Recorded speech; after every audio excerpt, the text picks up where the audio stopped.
ಹೋಳಿ ಹಬ್ಬವು ಫಾಲ್ಗುಣ ಮಾಸದ ಪೌರ್ಣಿಮೆಯಂದು ಆಚರಿಸಲಾಗುವ ಭಾರತದ ಪ್ರಸಿದ್ಧ ಬಣ್ಣಗಳ ಹಬ್ಬವಾಗಿದೆ. ಇದು ಚಳಿಗಾಲದ ಅಂತ್ಯ ಮತ್ತು ವಸಂತ ಋತುವಿನ ಆರಂಭವನ್ನು ಸೂಚಿಸುತ್ತದೆ. ಹೋಳಿಯ ಹಿಂದಿನ ಪ್ರಮುಖ ಪೌರಾಣಿಕ ಕಥೆ ಪ್ರಹ್ಲಾದ ಮತ್ತು ಹಿರಣ್ಯಕಶಿಪು ಸಂಬಂಧಿತವಾಗಿದೆ. ವಿಷ್ಣುಭಕ್ತನಾದ ಪ್ರಹ್ಲಾದನನ್ನು ಕೊಲ್ಲಲು ಯತ್ನಿಸಿದ ಹಿರಣ್ಯಕಶಿಪುವಿನ ಸಹೋದರಿ ಹೋಲಿಕಾ ಬೆಂಕಿಯಲ್ಲಿ ಸುಟ್ಟು ಹೋಗಿ, ಪ್ರಹ್ಲಾದನು ರಕ್ಷಿಸಲ್ಪಟ್ಟನು.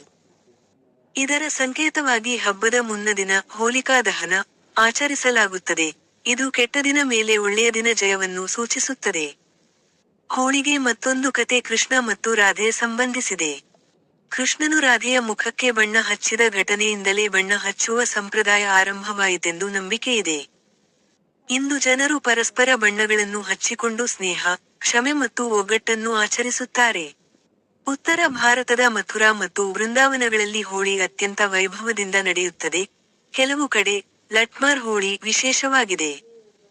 ಇಂದಿನ ಕಾಲದಲ್ಲಿ ಪರಿಸರ ಸ್ನೇಹಿ ಬಣ್ಣಗಳನ್ನು ಬಳಸಿ ಹೋಳಿ ಆಚರಿಸುವುದು ಮುಖ್ಯವಾಗಿದೆ. ಒಟ್ಟಾರೆ, ಹೋಳಿ ಹಬ್ಬವು ಸಂತೋಷ, ಪ್ರೀತಿ, ಸಮಾನತೆ ಮತ್ತು ಹೊಸ ಆರಂಭದ ಸಂದೇಶ ಸಾರುವ ಭಾರತದ ಮಹತ್ವದ ಸಾಂಸ್ಕೃತಿಕ ಹಬ್ಬವಾಗಿದೆ.